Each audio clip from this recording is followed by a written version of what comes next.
Hello বন্ধুরা, নমস্কার বন্ধুরা। আমি মামরয়।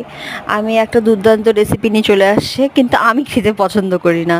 কিন্তু পরিবার যেহেতু ভালোবাসে, তার জন্য তো আমাদের করতেই হবে। তো আমরা গৃহবধূ, তাদের কথা তো আমাদের শুনতেই হবে। তার জন্য আমি একটা দুর্দান্ত রেসিপি নিয়ে চলে আসছি।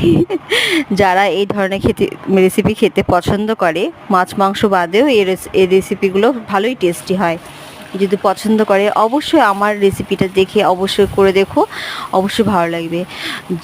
ফ্রিজের মধ্যে যত রাজ্যের সবজি আছে, যেরকম কাঁচাকলা, থোর, বেগুন, আলু, তারপরে ডাঁটা জাতীয় ডাঁটা বা হলো লাউ, মিষ্টি কুমড়া, ডোগা টোগা যা আছে, কচু, তারপরে এখানে যত রাজ্যের সবজি আছে সব সবজি দেওয়া যায়। আর গন্ধ পাতাটা ভালো করে বেটে নিতে হবে, ধুয়ে নিয়ে ভালো করে মিক্সির মধ্যে বা পাটায় বেটে নিয়ে সেই ভাজা যে হয়ে যাবে মশলাটা, সে মশলাটা বলছি কেন বলতে একটু দ্বিধাবোধ লাগছে, ফার্স্ট সবারই হয়।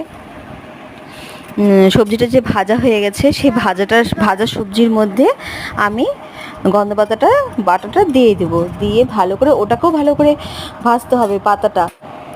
হ্যালো বন্ধুরা, নমস্কার বন্ধুরা। আমি মামরয়। আমি একটা দুর্দান্ত রেসিপি নিয়ে চলে আসছি, কিন্তু আমি খেতে পছন্দ করি না। কিন্তু পরিবার যেহেতু ভালোবাসে, তার জন্য তো আমাদের করতেই হবে। তো আমরা গৃহবধূ, তাদের কথা তো আমাদের শুনতেই হবে। তার জন্য আমি একটা দুর্দান্ত রেসিপি নিয়ে চলে আসছি। যারা এই ধরনের রেসিপি খেতে পছন্দ করে, মাছ মাংস বাদেও এই রেসিপিগুলো ভালোই টেস্টি হয়। যদি পছন্দ করে অবশ্যই আমার রেসিপিটা দেখে অবশ্যই করে দেখো, অবশ্যই ভালো লাগবে। ফ্রিজের মধ্যে যত রাজ্যের সবজি আছে, যেরকম কাঁচাকলা, থোর, বেগুন, আলু, তারপরে ডাঁটা জাতীয় ডাঁটা বা হলো লাউ, মিষ্টি কুমড়া,